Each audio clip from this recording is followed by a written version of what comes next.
C'est le podcast AWS en français. Cette semaine, nous parlons, devinez quoi, d'AWS re:Invent, la conférence à Las Vegas, pour le troisième récap. Le podcast AWS en français. Sébastien Stormac. 3 récaps, en effet, puisqu'on en a fait 2 à chaud depuis Las Vegas pendant la semaine. Le premier avec Mathieu de Soprasteria. Alors là, pour être à chaud, c'était vraiment à chaud, parce qu'on découvrait les annonces de Matt Garman pendant qu'on a enregistré, donc on n'avait pas pu aller très en profondeur sur beaucoup de sujets. Le deuxième, c'était avec Virginie Mativet, enregistré le jeudi matin à Las Vegas. Donc là, on a parlé plus IA et data. Je vous mets les liens dans les épisodes, dans les notes de vos applications de podcast et sur le site web. Et celui-ci, on le fait à froid. Et c'est la première fois que j'essaye ça, de faire un récap à froid, parce que ça nous permet de creuser un peu plus, de digérer un peu, de trier et de réfléchir un peu plus à ce qui peut vraiment être utile pour nos clients en France ou en francophonie. Et puis, ce qui est peut-être un peu plus du marketing ou du show. Et pour faire ce tri avec moi, j'ai le plaisir d'accueillir une voix que vous avez déjà entendue dans le podcast AWS en français plusieurs fois. C'est Pascal Martin. Merci d'être là, Pascal. Tu es Principal Engineer chez Bedrock Streaming à Lyon. Tu es AWS Hero et en tant que tel, un fin observateur de la communauté et des services AWS depuis de longues années. Je le lis tout de suite, t'es pas à Las Vegas, c'est doublement à froid. Tu as pu regarder ça avec un peu de recul et de décalage horaire aussi. Ça te laisse quelle impression, ce re:Invent 2025? Eh bien, salut Sébastien, effectivement, à froid depuis Lyon. Ce re:Invent 2025, j'ai vu les keynotes en live, j'en ai vu 4 cette année, y compris celle de Werner qui était très tard pour nous en Europe. Et ça m'a laissé une impression très forte d'IA, peut-être même un tout petit peu trop à mon goût, parce que c'est un peu moins ma tasse de thé, on va dire, que d'autres choses. Mais je suis quand même content de voir des applications qui arrivent cette année autour de l'IA. On est moins dans l'IA un petit peu théorique, mais enfin, on commence à voir de la valeur qui vient en réponse. Et ça, c'est bien. Les trucs qui m'ont marqué, bien sûr, la keynote de Matt. J'ai Matt passé une Garman, partie de la keynote le mardi. de Matt Garman, oui. Je mets tous les liens dans vos applications de podcast. Vous cliquez, vous pouvez voir les keynotes en temps par. Ouais, pour moi, c'était le soir, à la fin de la journée de boulot. Et j'avoue, j'ai passé une partie de la keynote à lire les articles parlant des autres nouveautés, puisque pas mal d'articles ont été publiés au début de la keynote. Et c'est un peu bizarre, on se demandait un petit peu pourquoi. Et on a compris à la fin de la keynote, quand au bout d'1h57, le CEO nous a dit et maintenant 25 nouveautés en 10 minutes.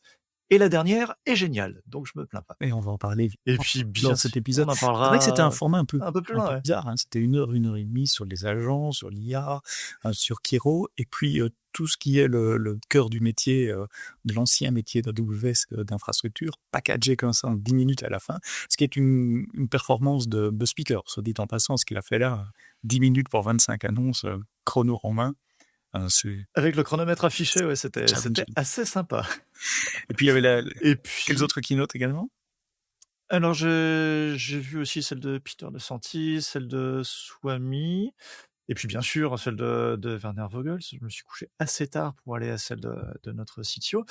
Et bien sûr un petit pincement au cœur de voir que c'est sa dernière keynote.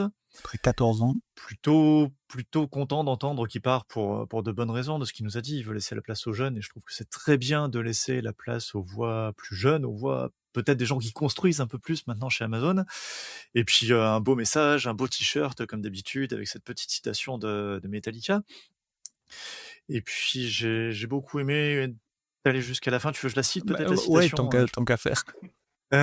C'est quoi? Open mind for a different view and nothing else matters.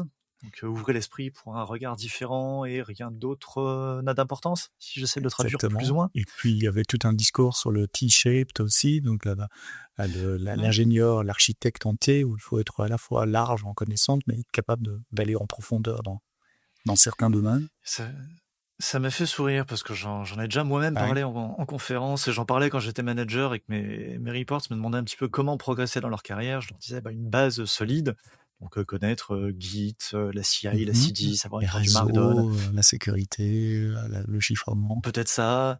Et puis en profondeur, si vous êtes développeur PHP, bien connaître PHP, vos frameworks, comment déployer du PHP chez Amazon, comment développer une extension PHP, ou alors chez Amazon, connaître un peu les services de base, et puis aller très en profondeur dans le serverless, ou dans les conteneurs, ou dans les AI, pourquoi pas. Dans un domaine qui peut évoluer d'ailleurs au cours de sa carrière. Moi, j'étais spécialiste Java pendant 10 ans avant de passer complètement à autre chose maintenant, donc ça peut évoluer avec le temps.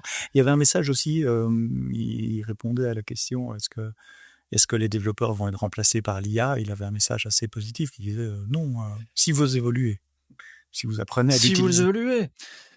Et c'est assez intéressant. Les plus vieux se souviennent, ma génération se souvient avoir appris du Pascal, après avoir appris du C. J'ai fait de l'assembleur sur l'embarqué aussi quand j'étais au lycée ou quand j'étais étudiant. J'ai commencé sur TI 92, j'ai fait pas mal d'embarqués là-dessus. Et effectivement, on a évolué depuis. Tu vois, on a fait du C, on a fait derrière peut-être du Java pour toi, du PHP pour moi, une parenthèse en Perl à une époque. D'autres ont fait du .NET ou plein de choses différentes. Et puis aujourd'hui, on fait un petit peu plus de programmation en langage naturel, qui était le rêve de nos profs quand on était étudiant, quoi. Ah là, on est très en langage naturel maintenant. Mais oui, enfin. Enfin, oui, c'est vrai que c'était un rêve depuis de longues années qui devient possible. Donc les keynotes à regarder, celle de Werner, si vous devez qu'en choisir une, si vous êtes buildeuse, builder, c'est probablement la keynote à regarder tous les ans d'ailleurs à Invent, et je suis très curieux de voir ce qui va venir en 2025 à la place, ou enfin se mettre dans les chaussures de Werner, ça va être un challenge également. C'est pas facile, hein. Alors, dans les annonces, on va se focuser principalement sur des annonces compute, serverless, FinOps. Ce sont tes centres d'intérêt. Donc, c'est toi qui vas faire le menu des sujets sur lesquels tu veux revenir dans ce podcast. Et on va suivre en ordre assez logique, compute, database, serverless. On va parler un tout petit peu de stockage, etc. Avec un focus aussi sur les annonces de reInvent. Mais vous le savez, parfois, les 2 semaines avant, il y a déjà pas mal d'annonces. Donc, s'il y a des choses qui ont attrapé ton attention à ce moment-là, n'hésite pas à les mentionner aussi. Annoncé pendant la keynote de Peter DeSantis, il a passé beaucoup de temps sur Graviton. Ouais, et Graviton 5 qui arrive en preview comme chaque année ou chaque 2 ans, non, l'an dernier, c'était Graviton 4. Ouais. Donc 25% de perf meilleur que la génération précédente. Et voilà, comme d'habitude, comme pour les générations précédentes, j'ai bien sûr hâte que ça arrive dans les régions où je travaille, c'est-à-dire en Europe, notamment Paris et Francfort. Et encore plus, j'ai hâte que ça soit disponible sur les services managés, RDS, OpenSearch, Elasticache, parce que finalement, sur des services non managés, je fais énormément de spots, et donc beaucoup d'économies en utilisant des instances spot. Par contre, sur les services managés, des services allumés en permanence, c'est là où je suis très content d'avoir du Graviton. Et on a migré vers Graviton 3, je crois, au bureau il y a un peu plus d'1 an de ça maintenant, sur nos RDS, nos Elasticache. Et on a vu la différence en prix. Donc vivement Graviton 4, Graviton 5. Et c'est marrant parce que hier, je crois, des instances Graviton 4 sont apparues en Oyo et en UAE. Donc Graviton 4 arrive doucement, mais ça y est, Graviton 5 est en preview. Avec une autre métrique qu'il a mentionnée à Peter, je ne sais plus si c'était Peter ou Dave, qui disait que depuis plus de 3 ans, plus de 50% des nouveaux processeurs qui rentrent dans les data centers d'AWS sont du Graviton. Donc on met plus de capacité Graviton que x64 maintenant. Oui, mais ça m'étonne pas, ça marche très bien sur les services managés où les clients ont rien à faire si ce n'est changer dans une liste déroulante ou une ligne de Terraform. Et puis même pour déployer des applications, ça marche plutôt bien pour la plupart des langages. Et a priori, la migration Graviton 3 vers 5 ou 4 vers 5 sera tout à fait transparente. C'est une ligne de code à changer dans l'IAC, dans l'infrastructure as code, on déploie et voilà. Ouais, ça va être comme montée de génération sur Intel. On change une ligne et ça redémarre. Ou mieux, et ce qu'on fera certainement dans le cluster Kubernetes, rajouter des types d'instances pour avoir des pools spots plus grands avec plus de variété. Ah oui, et passer par de l'hybride, rajouter progressivement du Graviton 5 et puis décommissionner les anciennes architectures au fur et à mesure. Alors, puisque tu parles de compute, tu es connu dans la communauté AWS aussi pour ton travail autour de Kubernetes et des containers. Qu'est-ce qui t'a accrocher en matière de containers?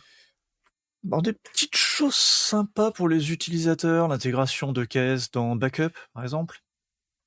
Donc, on perd notre cluster EKS, on a un backup, on peut le relancer. Ça date d'avant Reinvent, ça doit dater de 2-3 semaines avant. Des choses un peu sympas pour les utilisateurs, peut-être peu experts d'une certaine façon, pour installer des logiciels open source connus, comment ça s'appelle, EKS Capabilities, qui permet d'installer Argo CD, les contrôleurs pour Kubernetes, ce genre de trucs qui vont faciliter un petit peu la vie des opérateurs qui n'ont pas une équipe de sysadmin entière, parce que administrer Kubernetes, c'est quand même pas facile, même avec EKS.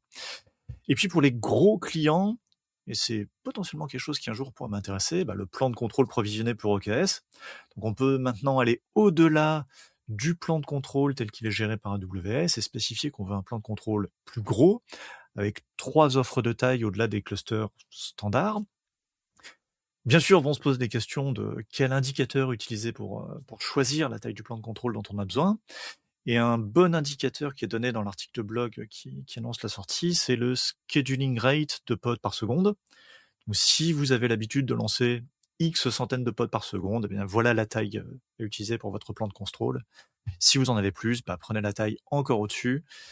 Et c'est des chiffres quand même assez sympas, puisqu'on est à 167 pods par seconde en XL et 400 pods par seconde en 4XL. Ça fait déjà des gros clusters. Je viens de réouvrir l'article. Ça fait déjà des gros clusters. Donc, faut déjà des gros clusters. C'est des clusters avec des milliers de nodes en général. Donc, plutôt pour les gros clients, mais aussi un intérêt pour les clients qui ont des pics de trafic que eux peuvent prédire.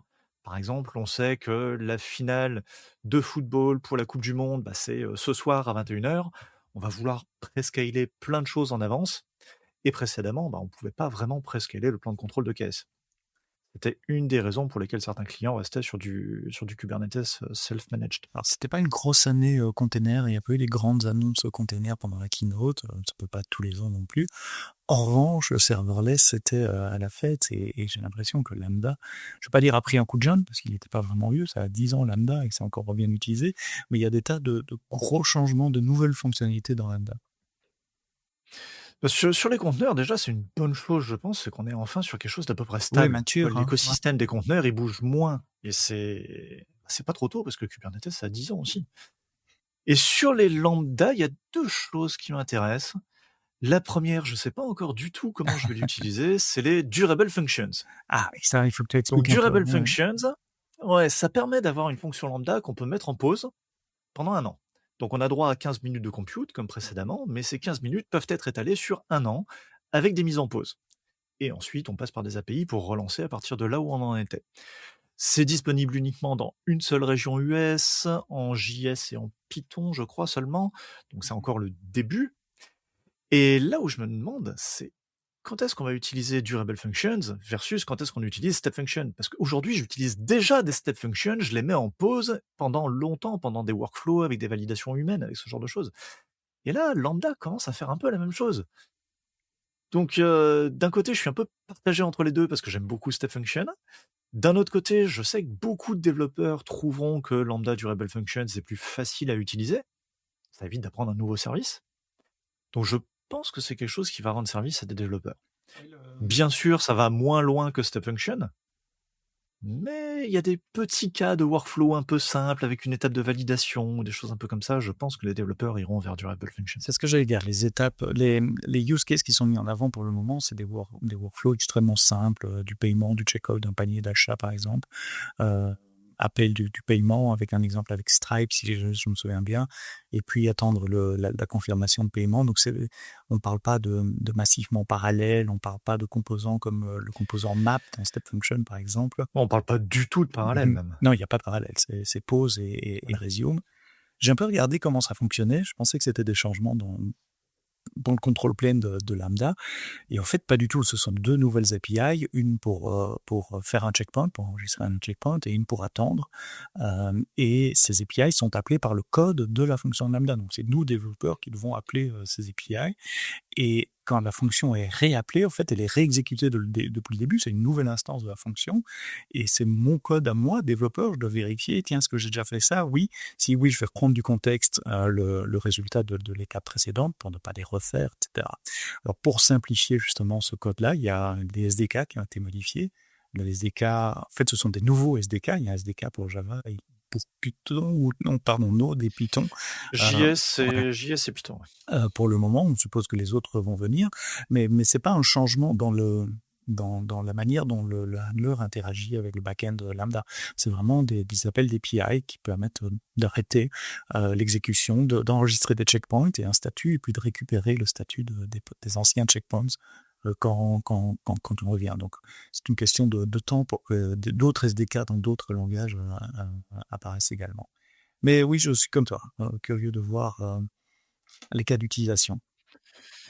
Je pense qu'il y aura un petit moment de flottement où les développeurs vont vouloir utiliser des durable functions pour tout et arrêter d'apprendre step function. Et puis au bout de quelques semaines, quelques mois, la communauté et les individus comprendront, ok, c'est adapté à tel cas, tel cas, tel cas. Et par contre, pour les cas plus complexes, on reste sur step function. Pourquoi? Parce que, bien sûr, la parallélisation, et c'est un des trucs fantastiques de step function quand même. Et aussi, je pense, l'aspect visualisation. Ouais. Tu vois, quand tu expliques une step function, tu la montres, tu montres par où tu es passé dans ton exécution, et c'est quand même très sympathique. Et puis on peut la tester en test unitaire maintenant, c'était une nouveauté de la semaine d'avant. Ouais, avec la nouvelle API. Ouais. Et côté coût, j'ai pas encore regardé non plus comment ils vont facturer ces lambda durable function. Ouais, parce que je suppose qu'il va y avoir un coût. AWS doit stocker un état pendant une certaine période de temps. Et en général, s'il y a un coût d'infrastructure, il y a un coût pour le client également. On pourra regarder ces parties-là aussi.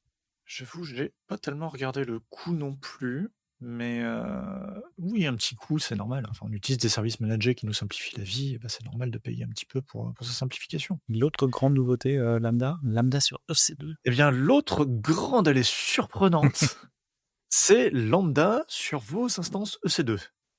Donc, on fait du serverless sur des serveurs. Et maintenant, c'est plus caché. Et je pense que c'est aussi quelque chose qui va servir pour des gros clients, je pense. Pour deux raisons. Parce que ça vous permet d'utiliser des types d'instances spécifiques. Donc, des types d'instances qui ne sont peut-être pas utilisées par Lambda aujourd'hui. Par exemple, j'en sais rien, des instances avec une grosse capacité réseau ou des instances avec Graviton5, peut-être, qui n'est pas encore disponible sur Lambda. Du low latency, disk I/O, des gros SSD, beaucoup de... Des NVMe, des choses comme ça. Plus tard peut-être, pas maintenant, je le dis bien, mais plus tard peut-être du GPU. Des GPU, mais pas encore. Ouais. Effectivement, pas encore tout de suite. Je pensais que ça serait quelque chose qui viendrait, et non, en lisant l'article, on dit pas les GPU. Bon, ok. Je crois qu'il y a un problème de capacité sur les GPU. Ça serait pas très étonnant, et puis c'est aussi une façon de tester le service et voir comment ça marche, parce que là aussi, c'est déployé dans quelques régions seulement, dont une en Europe, l'Irlande. En Irlande, c'est disponible en Europe. Et donc, voilà, utiliser des instances un petit peu spécifiques, et aussi bénéficier de vos réservations et de vos saving plans. Donc, ils vont s'appliquer sur des fonctions lambda. Ça fait un petit peu de calcul Et fun. à propos de calcul, il va falloir calculer aussi, dire quand est-ce que ça devient plus intéressant de basculer sur des managed instances que du lambda standard. En fait, si on a beaucoup de fonctions lambda qui sont invoquées souvent et qui tournent pendant longtemps, à un moment, le temps CPU lambda va coûter plus cher que des instances EC2 24/24, 7 jours sur 7. Et ça, c'est le point de bascule entre les deux. Ouais, en prenant en compte qu'avec des lambda sur vos instances EC2, vous payez 15% de plus que le tarif on demand des instances. Parce que ces instances, il faut rajouter ce coût-là. Parce que ces instances sont entièrement managées par AWS. On les voit dans la console, j'ai essayé, donc je vois 3, enfin une par Easy. Instance, c'était des widgets qu'il avait lancés pour moi, mais j'y ai pas accès en SSH, je peux rien faire, elle est entièrement managée, entièrement patchée, mais je la vois et je la paye. Ouais, ça c'est bien. L'évitement des call start aussi, c'est quelque chose qui peut rassurer dans certains cas. Oui, puisque l'instance est démarrée. Les machines sont déjà lancées. 24/24, 7 jours sur 7, ouais. Par contre, qui dit instance EC2 dit assez probablement une élasticité plus lente, puisque quand on atteint la capacité de l'instance, il faut lancer une nouvelle instance EC2, et lancer une instance EC2, ça prend on va dire quelques dizaines de secondes dans les cas qui vont bien. Un peu plus dans ce que j'ai essayé. Je suppose que c'est l'étape de management. Ils lancent l'instance, ils doivent installer quelque chose pour communiquer avec Lambda, probablement des interfaces réseau spécifiques, des VNI sur un VPC spécifique. Et déployer sa fonction prend plus longtemps là aussi. Là où on fait publish version, c'est quasiment instantané. Sur Lambda, là, ça prend 10, 15, 20 secondes. Hein. Donc on le sent. Mais c'est quelque chose qui pourra, je pense, intéresser de gros clients et les clients, comment dire, flipper des cold start, si je puis me permettre. Ouais. Et je sais que certains ont très peur des cold start qui arrivent en fait pas si souvent quand on fait même des API. Peur ou qui ont un use case qui fait que c'est juste inacceptable en termes d'expérience utilisateur. Il y a un gros changement dans le modèle de programmation aussi. Dans le modèle de Lambda traditionnel, on a un runtime qui exécute, qui processe un événement à la fois. Ici, si on faisait ça sur une instance EC2, ça serait un gaspillage de l'instance EC2. Et donc, ils ont modifié les runtimes pour les langages qu'ils supportent pour le moment. Donc, c'est Java, Python, il n'y a que 4 langages pour le moment. Java, Python, probablement Node.js et .NET, si je me souviens bien. Et ils ont modifié les runtimes pour pouvoir traiter plusieurs événements en parallèle. De la multi-concurrence. Et donc, ça veut dire que si jamais on est codé comme des cochons, avec des variables globales, avec des fichiers réutiliser toujours les mêmes, etc., on va avoir des problèmes. Coder comme des cochons ou coder comme ce que nous permettait le runtime lambda. Et mais c'est quelque chose que qu'on dit en lambda, stocker des choses dans des variables globales pour qu'elles soient réutilisées d'une exécution à la suivante, les connexions aux bases de données, ce genre de choses. Eh bien, là, il va falloir faire attention. Il va falloir retester, en tout cas. Peut-être, il va falloir tester dans des cas de multi-concurrence qui sont particulièrement difficiles à reproduire. Et c'était une des choses qui simplifiait la vie en lambda, qui peut-être va un petit peu moins simplifier la vie et qui risque potentiellement de mordre un petit peu certains développeurs. Et c'est assez marrant parce que j'ai vu la même chose en PHP où on avait l'habitude d'une approche shared nothing. Donc on exécute une requête HTTP, on détruit tout, on exécute la requête suivante, on détruit tout, ce qui était très pratique quand on débutait. Puis petit à petit, quand on veut gagner en performance, on arrive sur des serveurs d'application en PHP ou on migre vers Go et d'autres langages. Et là, on commence à avoir des mutex qui reviennent. On se dit, oh là là là, je croyais avoir échappé à ça pendant ma vie professionnelle. Eh ben non, ça revient. Et comment ça s'est passé sur PHP? C'était une migration pénible? Non, ça s'est assez bien passé. On a un gros projet comme ça qui fait du serveur d'application en PHP et ça marche plutôt bien. Et puis après quelques années ça marche plutôt bien, on finit par migrer sur des langages comme Go et se dire ça marchera peut-être mieux avec des langages comme Go. Alors, notamment en termes de CPU consommé. J'ai eu une longue discussion avec Jérémy Rodon, un autre AWS francophone que vous connaissez, qui fait du Rust sur Lambda aussi, et on se posait la question, est-ce qu'il y a moyen de faire un opt-out de ce comportement-là? Et en creusant, on a trouvé au fait, on peut choisir dans la console le max concurrency, qui par défaut est à 8, je crois, et on peut le descendre à 1. Donc, vous récupérez l'ancien comportement, un événement traité à la fois. Mais évidemment, si vous avez une machine multicœur comme un 8G, vous n'utiliserez qu'une toute petite portion de la machine, et donc en termes de coût, ça ne sera pas très efficace. Mais c'est un moyen peut-être transitoire pendant qu'on vérifie ces fonctions lambda. Ça s'appelle Lambda Managed Instance, et je vous invite à regarder ça si vous faites du lambda. Je peux revenir à un truc quand même sur lambda? Vas-y. Peut-être même 2. Allez, le premier, c'est la roadmap qui est publique maintenant sur GitHub. Ça, c'est une addition, un changement bienvenu.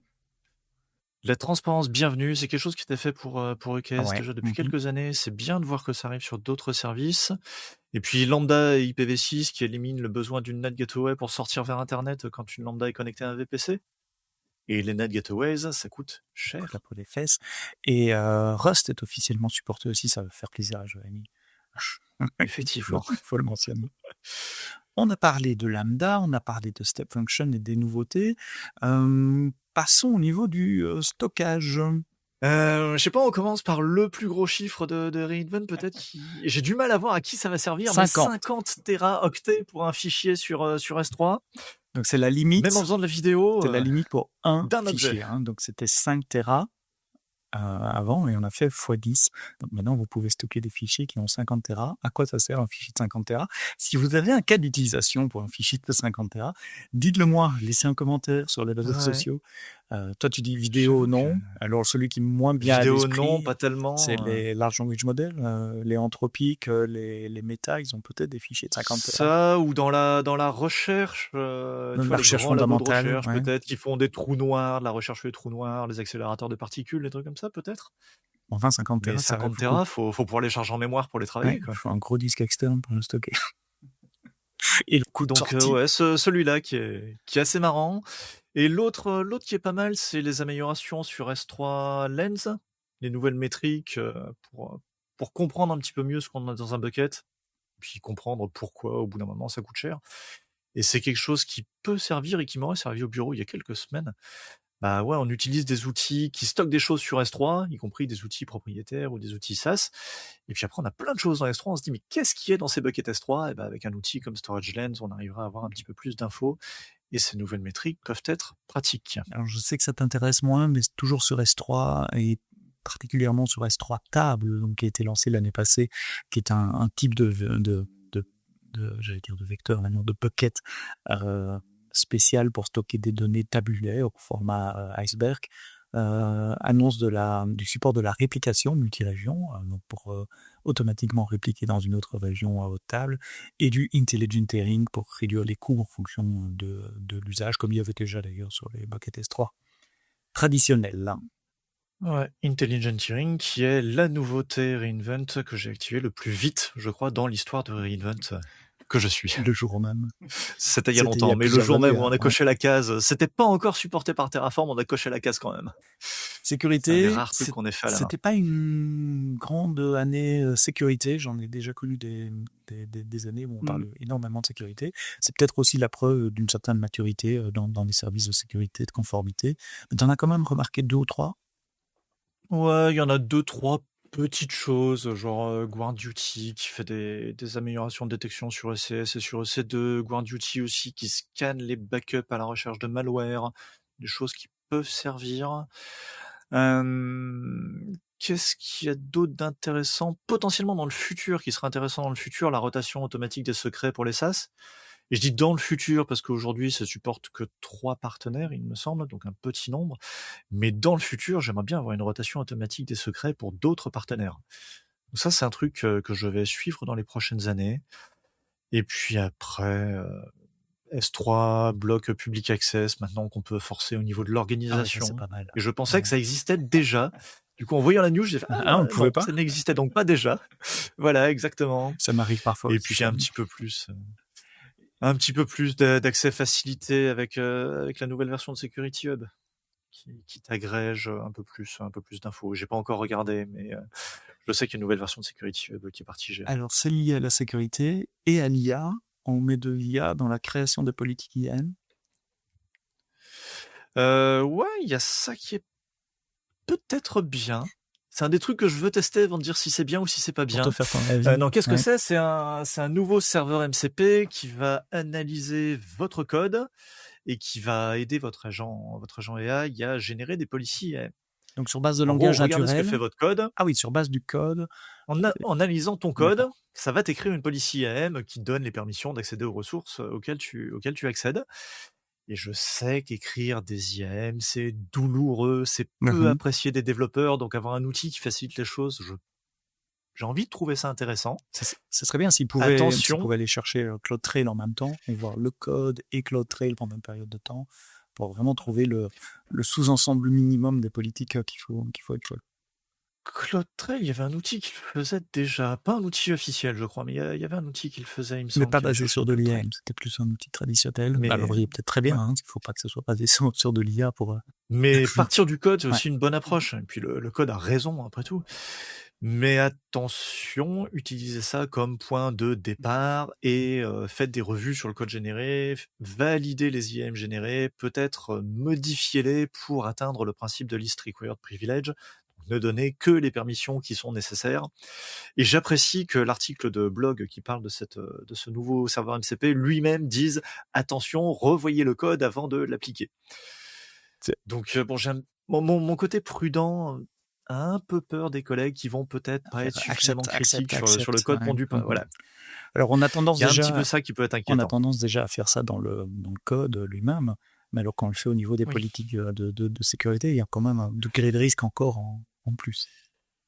Oh oui, j'ai déjà vu à quel point avoir des politiques restrictives pouvait nous sauver. Donc, par exemple, en cas de fuite d'une clé ou d'un accès mal configuré ou même d'un bug, ça évite à une application d'accéder aux données d'une autre application. Donc, s'il vous plaît, faites attention.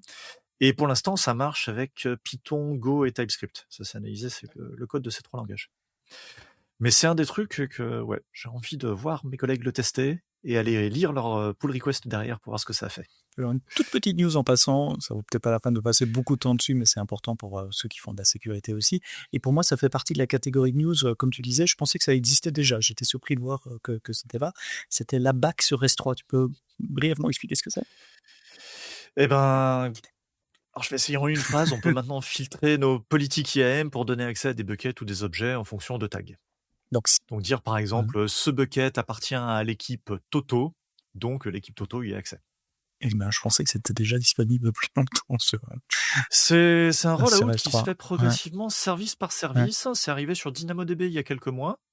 Et c'est le genre de choses qu'on apprécie beaucoup parce qu'on essaye de faire des politiques, au boulot notamment, qui donnent accès aux équipes uniquement aux ressources qui leur appartiennent.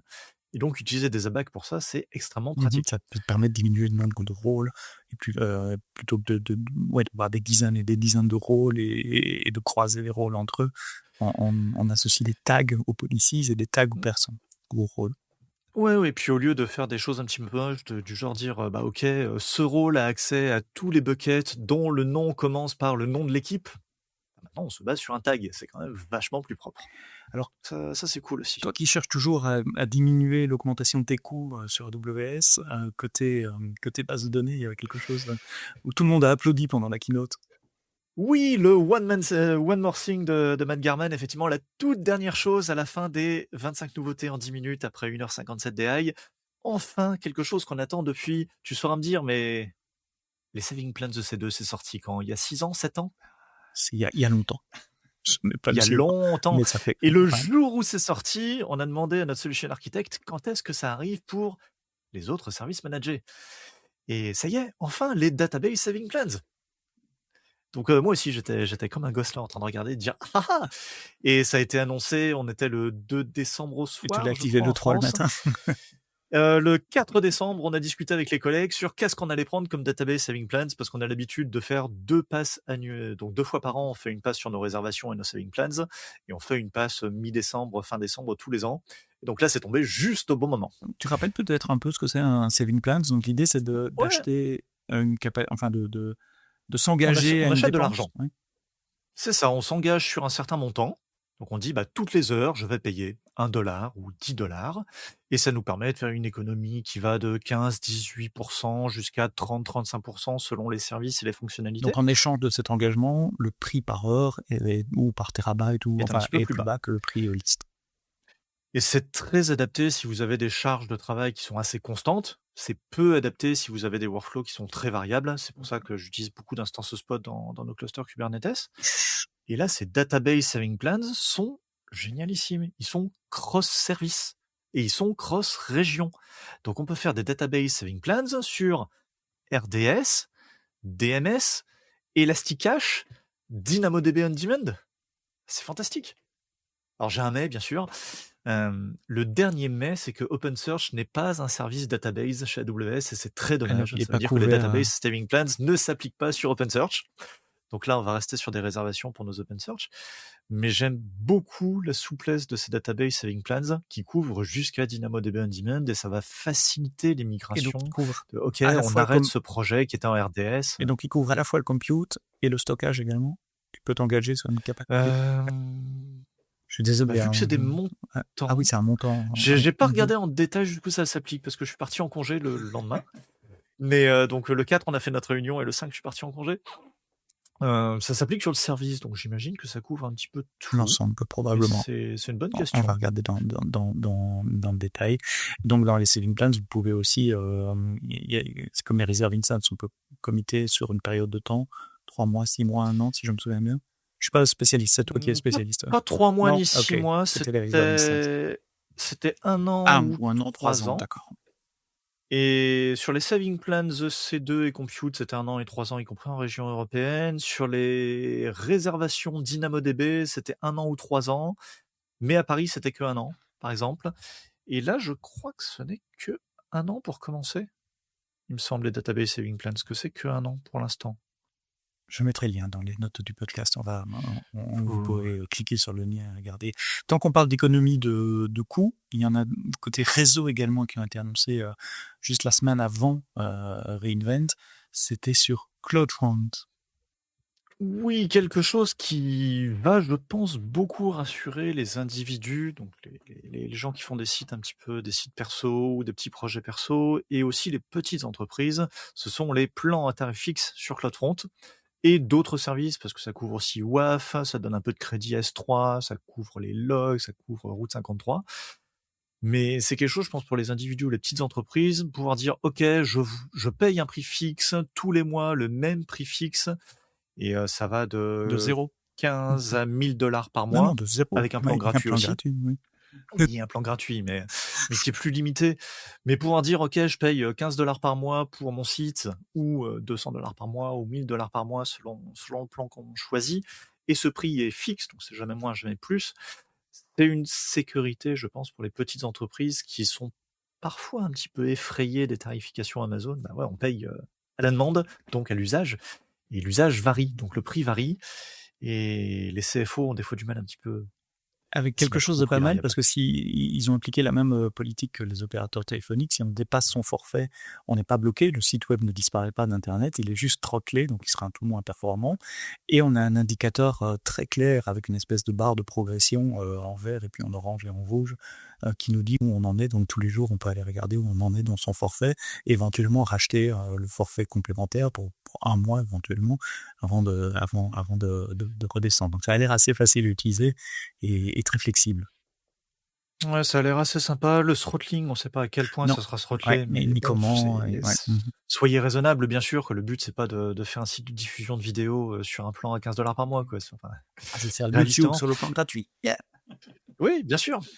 Mais ça rejoint quelque chose qui était sorti il y a quelques temps sur le free tier qui a été reworké. Et maintenant, on peut mettre un free tier où on est sûr de rien payer. Alors qu'avant, dans le free tier, si on utilisait certains services, on se retrouvait à payer sans trop le savoir. Et je pense que c'est quelque chose qui est très bien, ces deux nouveautés, pour notamment les débutants. Et dans ces packages aussi, ils annoncent que les requêtes qui sont bloquées, une attaque DDoS par exemple, ne vous est pas facturée. Tout ce qui est bloqué n'est pas facturé, ce qui est pas mal aussi. C'est votre trafic utile, que vous ne payez pas le trafic d'attaque, donc on prend la sécurité à votre charge. Exactement. Donc voilà, quelques petites nouveautés sur les coûts. Il y en a d'autres petites qui sont un peu moins marquantes, mais un peu plus de forecast. On a un forecast à 18 mois maintenant au lieu de 12 dans Cost Explorer. On a une métrique aussi une métrique de comment ça s'appelle, Cost Efficiency, pour voir un petit peu si on est efficace avec nos coûts ou pas.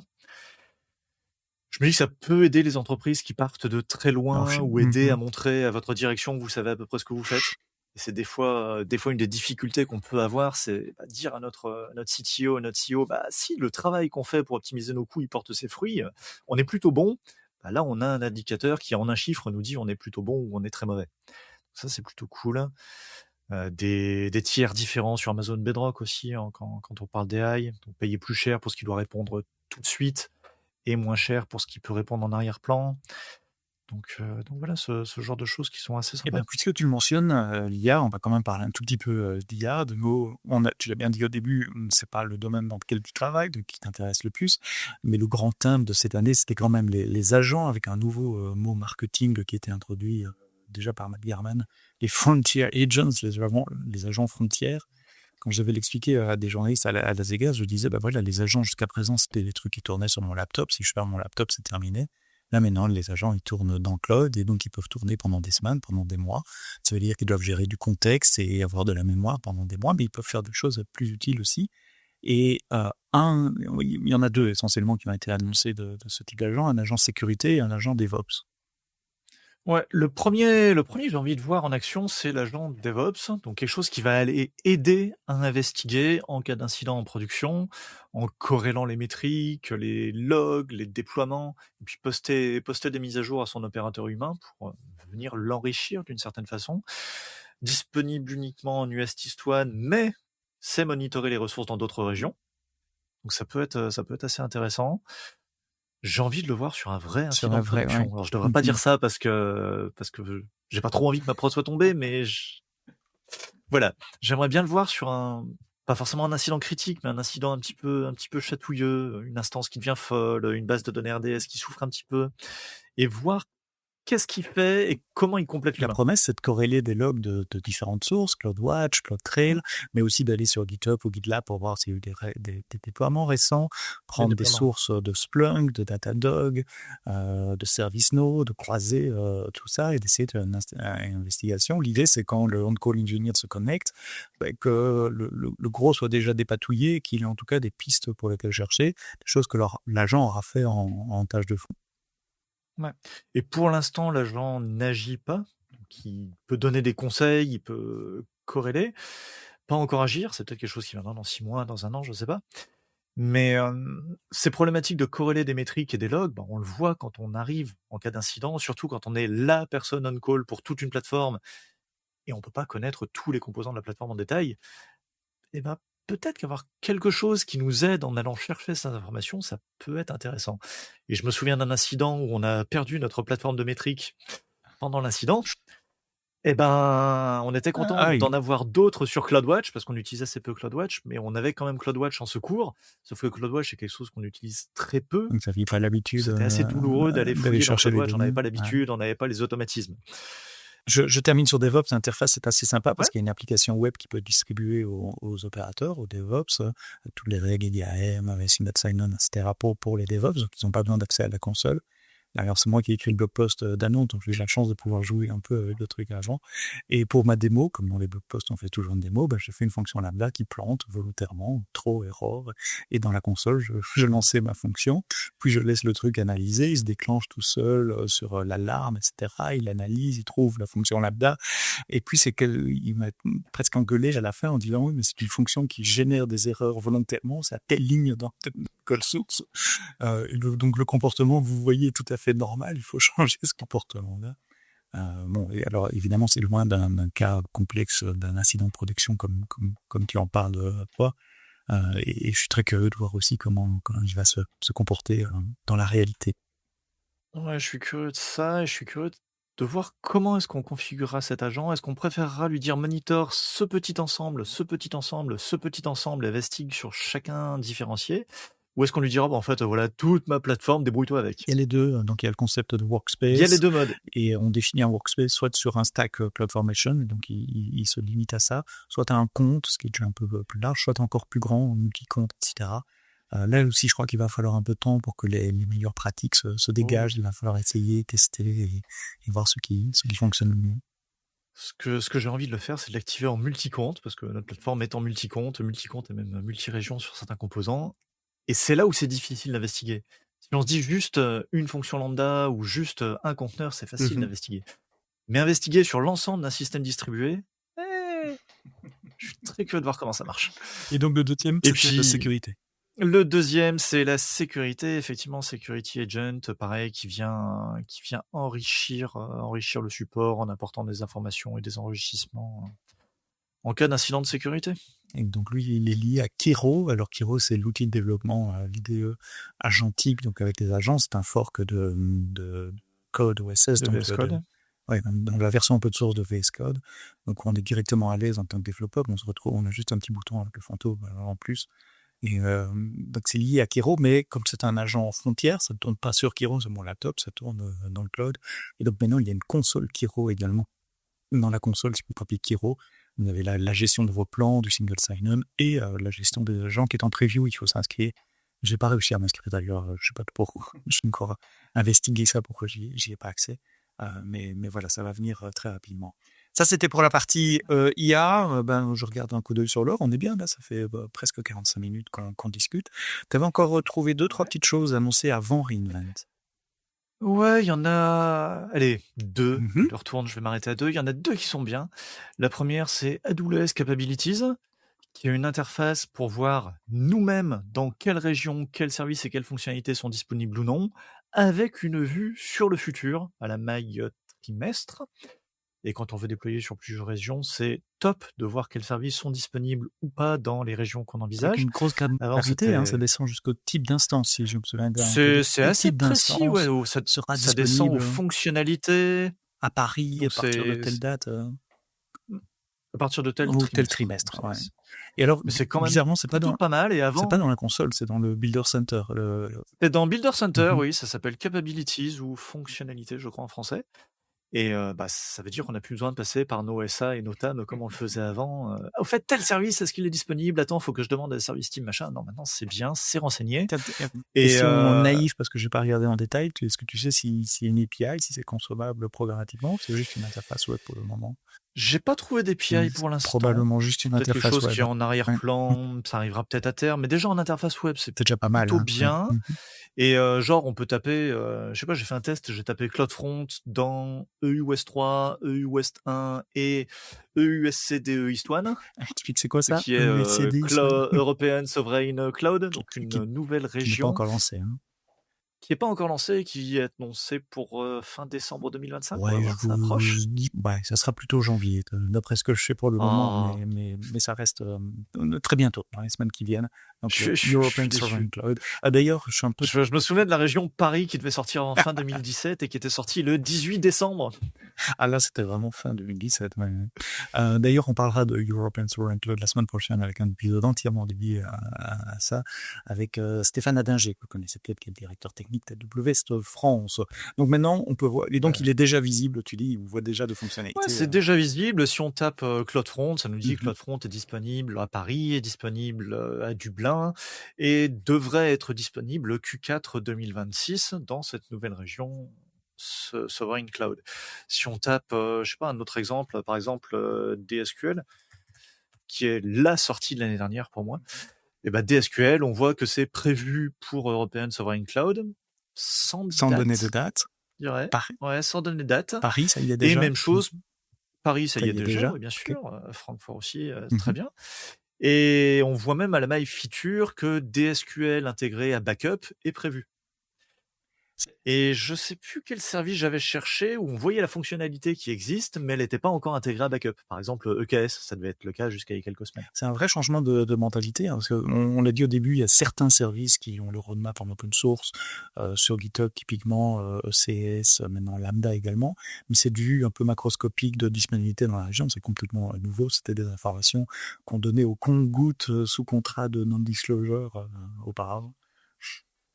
Je te vois soupirer. C'est assez nouveau. Bah, tu me vois soupirer parce que bien sûr, c'est des questions que j'ai posées à mes interlocuteurs AWS maintes et maintes fois. Quand est-ce que tel service deviendra disponible? Quand est-ce que vous aurez un Kubernetes Manager à l'époque?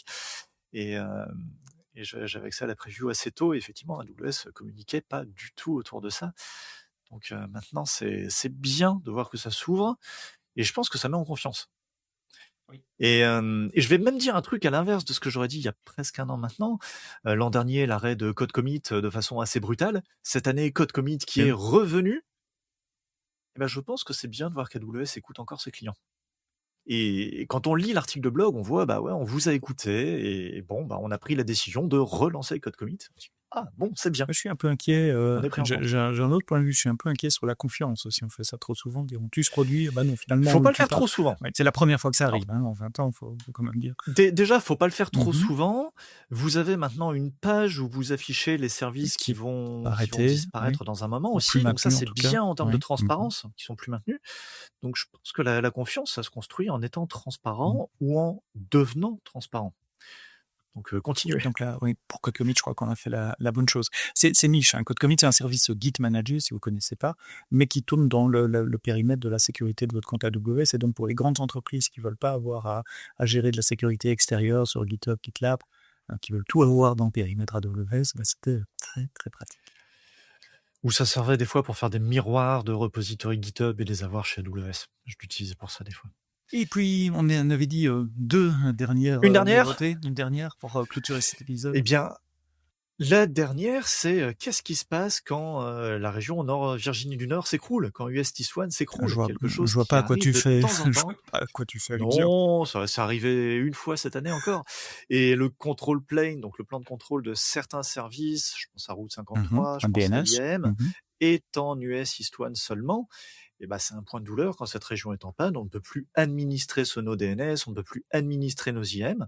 Donc le control plane continue à fonctionner, Oui, mais pendant l'administration ne fonctionne plus. la panne, les clients ne pouvaient pas changer leur configuration DNS C'est s'ils ça. n'en avaient pas encore. Mais c'est justement un point clé pour faire une bascule de région à région, c'est de pouvoir changer la Exactement, c'est le configuration truc qui DNS. est extrêmement douloureux. Et bah, c'est bien, on dirait qu'AWS semble avoir compris que c'est un des points de douleur dans l'architecture multirégion d'AWS, et AWS commence à proposer des solutions pour qu'on puisse continuer à gérer ces services, même quand US East One est cassé. Et pour commencer, j'espère que c'est pour commencer du moins, on peut désormais gérer Route 53 depuis une autre région, Qui est après 60 minutes de panne en US East One. US West 2, je crois. C'est de tête Qui est comme ça. l'autre côté des Et US. 2 régions, ça suffit a priori, parce que du moment qu'on puisse gérer son régions, DNS, ça devrait suffire. a priori, on n'aura pas de panne sur 2 régions en même temps. Enfin, on croise les doigts en touche, mais tout est conçu et architecturé pour que ça n'arrive pas. On va lancer des recaps près de chez vous également, puisque avec l'aide des user groups en France et puis partout ailleurs, il va y avoir soit avec nous, soit les user groups tout seuls d'ailleurs, des événements recap. Si vous gérez un user group, n'hésitez pas à nous contacter. On a un beau pile de slides, un slide deck comme on dit en franglais, que vous pouvez dérouler pour présenter ces récaps. Il sera prêt fin de cette semaine. Au moment où vous écoutez ce podcast, il sera prêt. Contactez-nous. Et puis, avec mes collègues Olivier et Tiffany, on ira faire un petit tour de certains user groups aussi en janvier. Merci Pascal d'avoir Merci à toi. regardé AWS, regardé les keynotes, suivi, préparé cet épisode en nous préparant un doc très conséquent de 11 pages des différentes annonces et puis d'avoir passé le temps à les commenter pendant tes congés. Eh bien, de rien. Et tu vois, il y a même des choses que je regrette de ne pas avoir dit. Ben vas-y, allez, hop, Genre, allez, on peut mettre plusieurs attributs dans une clé composite pour les GSI dans DynamoDB. Jusqu'à 4 attributs pour les PK et 4 attributs pour les SK. Alors là, moins de concaténation pour faire des champs tordus. Alors ça m'a super intéressé. Tous ceux qui utilisent DynamoDB, pour ceux qui ne l'utilisent pas, c'est du petit chinois. Enfin, je veux dire, c'est assez cryptique. C'est globalement. Auparavant, on concaténait plusieurs champs dans un seul champ dans notre clé DynamoDB. Maintenant, il y a une fonctionnalité pour ça sur les GSI, les index secondaires. Si vous utilisez DynamoDB, vous aurez compris. Évidemment, tous les liens vers tous les annonces, les blog posts ou les West News de ce dont nous avons parlé et plus encore sont dans les notes de votre application de podcast. Vous scrollez un peu, vous cliquez sur les liens, que ce soit sur le web ou dans votre appli de podcast. Merci d'avoir écouté cet épisode un peu plus long que l'habitude, mais je crois que ça valait la peine parce qu'il y a du contenu assez dense. On se retrouve la semaine prochaine, je vous l'ai dit, pour parler du European Sovereign Cloud, la souveraineté, le cloud souverain européen, une nouvelle région qui va être lancée fin décembre, début janvier par AWS. Ça sera avec Stéphane Adinger vendredi prochain dans les applications podcast. Mais d'ici là, quoi que vous colliez, codez-le bien.